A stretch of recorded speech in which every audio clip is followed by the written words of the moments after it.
Sahabat KKMI Nurul Ilmi Teknik Pertambangan UPN Veteran Yogyakarta yang dirahmati oleh Allah Subhanahu wa Ta'ala. Ada yang berbeda perayaan Idul Fitri tahun ini 1441 Hijriah dengan tahun-tahun sebelumnya, karena kita sekarang Indonesia pada khususnya dan dunia pada umumnya sedang mengalami pandemi COVID-19 yang sangat mematikan. Nah, saat ini kita akan bersama-sama membahas apakah Islam yang dibawa oleh Rasulullah SAW, agama sempurna penutup para nabi yang disampaikan oleh Rasulullah SAW, itu memiliki alternatif. Di antaranya adalah alternatif saat menghadapi pandemi sementara ibadah harus jalan terus. Tentu iya, Islam ini senantiasa relevan dengan zaman. Oleh karena itu kita akan sama-sama mengkaji bagaimana kita melaksanakan Idul Fitri tahun ini. Yang pertama, kita mulai dari hukum sholat Id. Para ulama berbeda pendapat mengenai hukum sholat Id, terutamanya sholat Idul Fitri. Yang pertama, para ulama mengatakan hukumnya adalah sunnah muakkadah, sunnah yang sangat dikuatkan, dan ini menjadi pendapat yang paling terkenal dan paling diyakini oleh banyak orang. Namun juga ada ulama yang berpendapat bahwasanya hukum sholat Idul Fitri itulah adalah wajib, karena Rasulullah SAW tidak pernah meninggalkannya. Karena seandainya Idul Fitri itu bertemu atau dilaksanakan pada hari Jumat, maka siapa yang tadi pagi sudah sholat Id maka boleh untuk tidak Jumatan. Maka sesuatu yang sunnah tidak mungkin menggugurkan sesuatu yang wajib.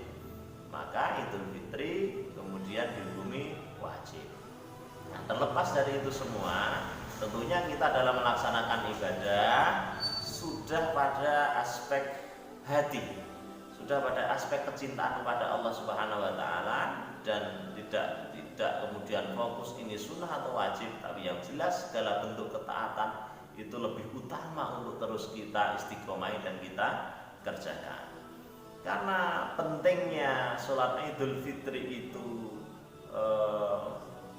terhadap perayaan kita yang sudah sukses melaksanakan puasa selama 1 bulan, maka kita, saran saya, meskipun di masa pandemi ini kita tetap melaksanakan sholat Idul Fitri, namun dengan tetap memperhatikan protokoler kesehatan yang sudah ditetapkan oleh pemerintah dan juga fatwa Majelis Ulama Indonesia.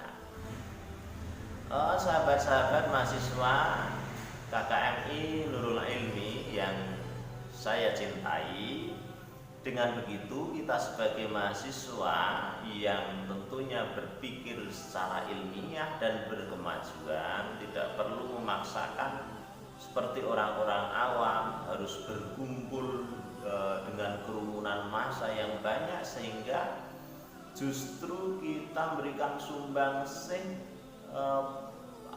potensi penularan virus corona melalui ritual-ritual keagamaan. Tentunya kita sebagai mahasiswa sudah sangat memahami hal tersebut. Nah, kemudian bagaimana alternatif kita melaksanakan Idul Fitri di masa pandemi? Maka sebagaimana fatwa Majelis Ulama Indonesia dan bahkan para ulama kaliber dunia, maka kita melaksanakan Idul Fitri bisa secara sendiri atau individu atau munfarid. Kalau teman-teman mahasiswa sekarang sedang masih berada di kos-kosan di Yogyakarta, mungkin ya bisa sholat munfarid sendiri di kamar kos. Kalau teman-teman itu sekarang sudah ada di rumah masing-masing, maka sholat Idul Fitri bisa dikerjakan secara berjamaah dengan keluarga inti di rumah masing-masing.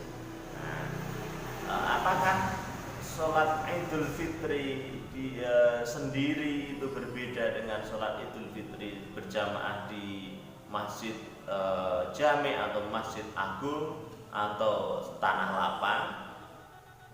Tentu tidak. Teknis pelaksanaannya sama, yaitu diawali dengan sunnah-sunnahnya kita mandi terlebih dahulu, memakai wangi-wangian, kemudian berpakaian yang paling baik. Paling baik itu tidak harus baru, berpakaian yang paling baik. Loh, kan tidak ada yang melihat saya, kok harus pakaian yang baik? Kan kita cuma sendiri kok, nggak pakai kaos oblong saja. Nah, kita berpakaian baik itu bukan karena pencitraan di hadapan manusia, tetapi kita akan menghadap Allah Subhanahu wa Ta'ala melalui ibadah kita. Kemudian memakai wangi-wangian. Setelah itu sholat Idul Fitri itu tanpa azan dan iqomah. Kemudian niat di dalam hati kita masing-masing, kita akan melaksanakan sholat Idul Fitri 2 rakaat, kemudian dimulai dengan takbiratul ihram. Seperti biasa mengatakan Allahu Akbar, kemudian bersedekah. Nah, setelah itu pada rakaat pertama kita menambah takbir zawaid atau takbir tambah. Berapa kali? 7 kali. Jadi hitungan 7 kali itu di luar takbiratul ihram tadi. Nah, setelah itu kita setelah takbiratul ihram kita takbir lagi Allahu Akbar, Allahu Akbar, itu sampai 7 kali. Nah, para ulama juga berbeda pendapat. Pendapat yang pertama, di antara takbir-takbir atau di sela-sela takbir tersebut tidak ada doa-doa khusus. Kemudian ada yang berpendapat lain, di antara takbir itu mengucapkan zikir subhanallah walhamdulillah wala ilaha illallah wallahu akbar. Saya kira para mahasiswa, teman-teman bisa memilih pendapat tersebut mana yang kira-kira paling Anda senangi dan secara ilmiah Anda mau mengikuti yang mana. Anda bisa melakukan penelitian atau pengkajian terhadap hal itu. Saya secara pribadi beranggapan bahwa yang pendapat yang paling kuat adalah di antara takbir-takbir zawaid itu tidak ada doa-doa atau bacaan-bacaan tertentu. Jadi kita cukup diam dan terus bertakbir sampai takbir yang ketujuh Allahu Akbar. Kemudian kita membaca surat Al-Fatihah. Baca surat Al-Fatihah. Kemudian kalau ingin ideal seperti yang dilakukan oleh Rasulullah SAW, maka suratannya membaca surat Al-A'la, Sabbihisma rabbikal a'la. Lah bagaimana saya itu belum hafal atau saya agak nervous kalau baca surat Al-A'la, maka bisa membaca surat-surat pendek, bahkan qul huwallahu ahad pun boleh. Qul a'udzu birabbin nas boleh, tidak masalah. Apakah itu berdosa? Tidak berdosa. Apakah sholatnya sah? Sah. Nah, kemudian setelah itu kita rukuk seperti biasa, bacaannya seperti biasa, seperti sholat yang kita lakukan sholat wajib. Kemudian i'tidal, sami Allahu liman hamidah, rabbana walakal hamdu, sujud. Kemudian duduk di antara 2 sujud lagi, sama seperti sholat-sholat yang kita lakukan. Setelah itu berdiri itu namanya takbiratul intiqal, takbir perpindahan dari tadi posisi sujud untuk berdiri kembali, takbiratul intiqal, Allahu Akbar. Nah, setelah takbiratul intiqal ini kita menambah takbir zawaid 5 kali. Jadi 5 kali itu di luar takbir intiqal. Allahu Akbar, Allahu Akbar, Allahu Akbar, Allahu Akbar,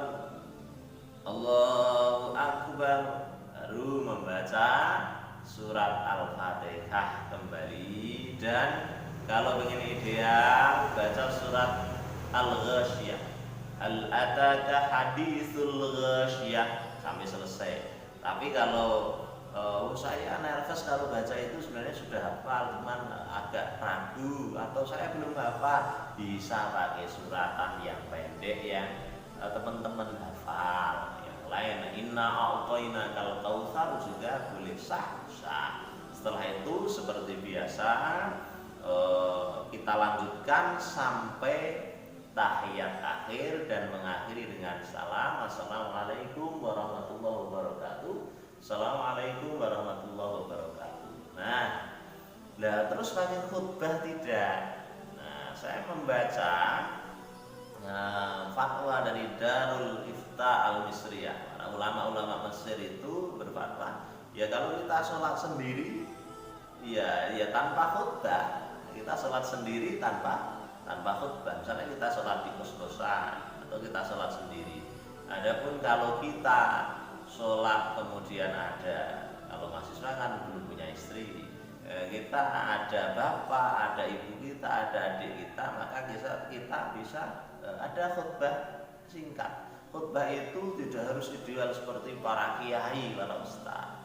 Assalamualaikum warahmatullahi wabarakatuh. Kemudian alhamdulillahirabbil alamin. Asyhadu an la ilaha illallah wa asyhadu anna Muhammadar Rasulullah. Allahumma sholli ala Muhammad wa ala ali Muhammad. Kemudian amma ba'du. Nah, itu yang paling singkat.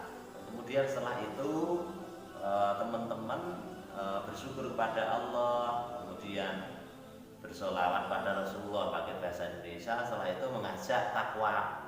Takwa itu ya mari kita tingkatkan ketaatan kita kepada Allah Subhanahu wa taala. Kita semakin cinta kepada Allah, jangan tinggalkan sholat 5 waktu dan sebagainya. Kemudian setelah itu kan takbirnya khutbah Idul Fitri itu 1 kali, bukan 2 kali. Tanpa diakhiri dengan duduk seperti sholat Jumat. Adapun yang bermadzhab Syafi'i mau khutbah 2 kali juga boleh.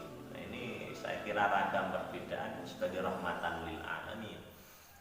Bagi yang berkeyakinan 1 kali itu langsung berdoa. Lah doanya gimana? Ya sudah, alhamdulillahirabbil alamin, kemudian baca sholawat, kemudian bisa Rabbana atina fid dunya hasanah wa fil akhirati hasanah wa qina adzabannar. Kalau hafalnya cuman yang singkat-singkat daripada grogi atau nervous keliru, itu sudah sah. Kemudian diakhiri salam, sudah selesai. Dan itu sholat Idul Fitri kita sah. Nah, terus ada kebiasaan namanya syawalan di negeri kita itu, atau al halal bil halal, saling memaafkan. Itu sebenarnya adalah produk budaya yang ada di Indonesia. Namun itu juga positif, karena setelah kita berpuasa kemudian kita ikhlas, nafsu kita semakin semakin hilang atau meminimalisir nafsu kita bisa mengendalikan nafsu kita, kemudian kita secara tulus bisa minta maaf pada orang lain. Apalagi sekarang di era revolusi industri 4.0, ada yang bahkan sampai 5.0, tidak harus berinteraksi langsung, kontak langsung, nanti malah madorotnya lebih besar, bisa terinfeksi corona.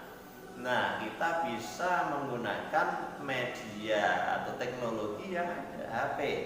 Bisa kalau keluarga terdekat video call, bisa dengan voice note, bisa dengan WhatsApp, tulisan-tulisan, dan hindari kontak langsung. Apakah itu kemudian menggugurkan dosa? Itu harus bersalaman.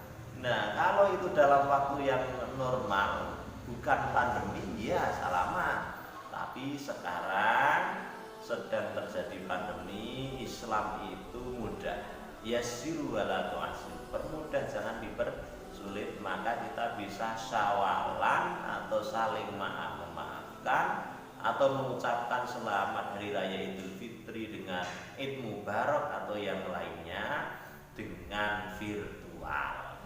Nah, itu saya kira solusi untuk kita menyelenggarakan atau merayakan Idul Fitri pada masa pandemi. Wallahu taala a'lam bishawab. Assalamualaikum warahmatullahi wabarakatuh.